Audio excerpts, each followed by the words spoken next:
Hey guys, make sure you stand till the end. One common mistake people make when replacing fuses relays that can cost you thousands of dollars in repairs. Stay with us, we'll explain what it is.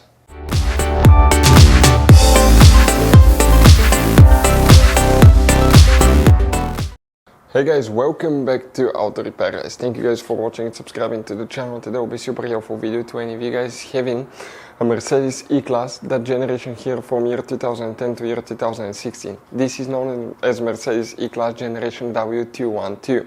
If you have one of those, if you need to find where the heater fan fuses are located, and one of them is so hidden that most people don't even know it exists, stay with us, we'll explain where you can find them, where you can buy cheap parts, tools, fuses, relays, the good price, quick shipping, that way you do not waste your money and time, and why it's important to always test fuses and relays. All that guys will be covered absolutely free for your convenience. Make sure to stand till the end. So before we start, let us tell you a little bit about us guys. Now, if you have a Mercedes E Class, that generation from year 2010 to year 2016-17 guys, this is the W212 guys. We're going to have a video for every single fuse relay on that car, why things do not work, why we're making this one, because we're trying to save you time and money guys. Let's say you're down the road in the middle of nowhere, your car does not start, you need to find where your engine starter fuse relay is located guys, where you can find fuel injection system fuses, fuel pump fuses. All you have to do, come to the channel, watch that video, 1-2 minutes, you're back on the road guys. In addition, we'll share where you can buy cheap parts and tools, that way you do not waste your money and time. Every single car we get here at the garage, we try to make guys at least 200 to 300 free repair videos. We take them completely apart, we show you how to fix mechanical, electrical, engine work guys, body work, a little bit of everything. And we have more than 12,000 free repair videos on our channels that can save you thousands of dollars guys in free repair videos. Check it out if you need help with that. So let's go ahead and start on it now. The heater fan fuse, where you can expect to find it guys, you actually have two of them. We will demonstrate on this generation Mercedes E Class. This is the pre-facelifted model, this is the facelifted model, which should work for both.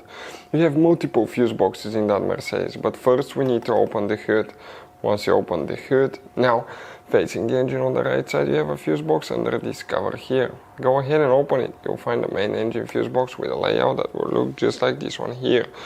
Before we continue guys, let's explain quickly why it's always a good idea to test fuses and relays.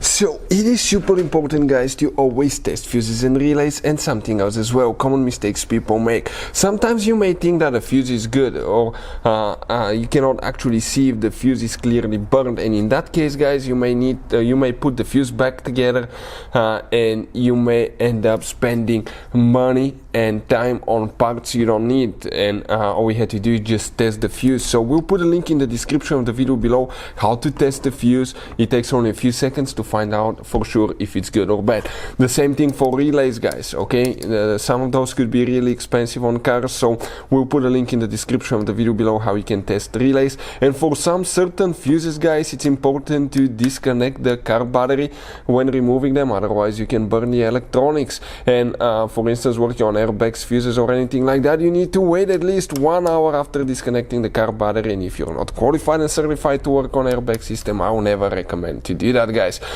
But when disconnecting the car battery guys, okay, common mistake people make, it's important to know which battery terminal you reconnect first. If you do it the wrong way, you can burn electronics modules. How we know about that? We burn before the traction control module on BMW that cost us $2,000 guys. So we'll put a link in the description of the video below which battery terminal to disconnect first. Check it out for your convenience. Here now guys, if you need to buy any fuses, relays, parts, tools at a really good price, quick shipping, we'll put the link in the description of the video below for your convenience. So if you come in that front section of the fuse box, if we zoom in, that fuse number 1, that's a 25 amp fuse, that's the one that you will need to check. Then you need to open the hood, where your positive jump starter terminal is located, that red thing here. If you look at it, it looks like this one removed. That's another angle. That's an integrated fuse box that most people don't even know that it exists. And here we need to check specifically guys, okay, one fuse, and this is known as fuse number pin 1. So if we zoom in a little bit, okay, we're talking about that fuse right here. Hopefully guys the video will be helpful. Thank you for watching. See you guys next time.